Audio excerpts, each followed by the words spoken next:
Övladlarınızın gözlərini vaxtında qoruyun ki, gələcəkdə əziyyətini çəkməsinlər. Bu yolda sizə dostumuz Zahid Həkim kömək olur.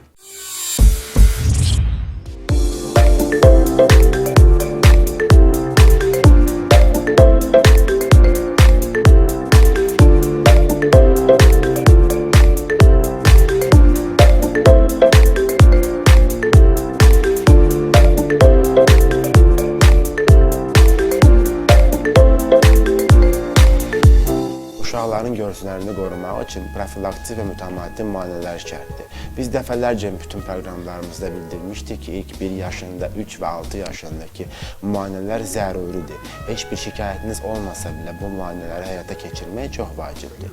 Qorumaq mənasına gəlsə isə, əlbəttə ki, uşaqlarımız daha çox şey nə edirlər? Asudə vaxtlarını kompüter və telefonlarla, dərs vaxtını da kitab oxumaqla keçirdirlər. Dərs də çox vacibdir. Günümüzdə bütün valideynlər evladlarını xarici dil, riyaziyyat, digər məşğələləri aparırlar.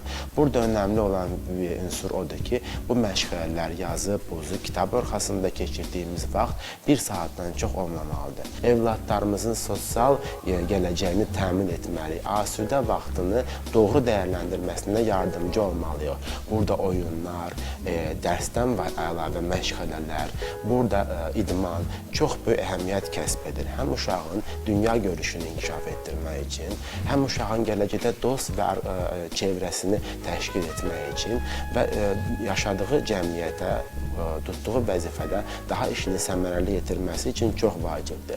Əlbəttə, bunun tibbi yönləri də var.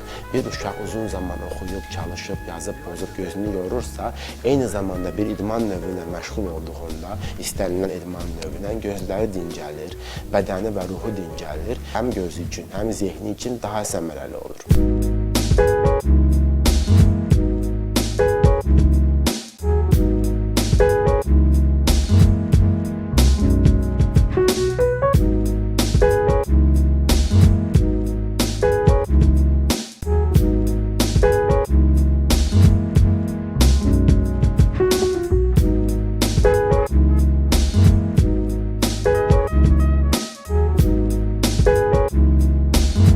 Uşaqlara eynək təyin olunur, amma valideynlər etinasız davranırlar və yaxud bunun doğru olmadığını bilirlər. Eynək taxan uşaqlarınız, misal üçün, uşaq eynək taxmaq istəmir və kompleks yaşayır.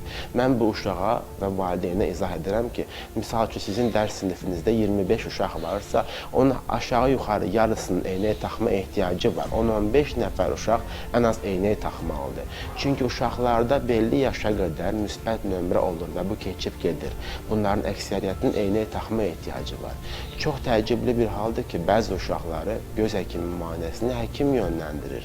Ciddi göz problemi var, uşaqda mənfi nömrələr var və valideyn uşağının görmədiyindən xəbərsizdir. Bunu məhz müəllim aşkarlayır və bizə yönəldir. Eynəyi sevməmək, eynəyi kompleks kimi görmək valideynlərin problemidir. Uşaqlar çox rahatlıqla və qısa müddətdə eynəyə alışır. Həm uşaq özü, həm onun ətrafındakı, sinifindəki dostları və digər uşaqlar. Bunu artıq kompleks halına gətirmir. Lakin valideynlər uzun zaman evladlarının eynək taxmasının kompleks olaraq beyinlərində tuturlar. O vaxta kimi ki, valideyn bunun kompleks olmadığını anlayır, bu zaman bütün problemlərimiz çözülür. Bəzən ana, nənə, baba o qədər etiraz edir ki, uşağım eynək taxacaq. Bunu çox böyük və qlobal problem halına gətirir.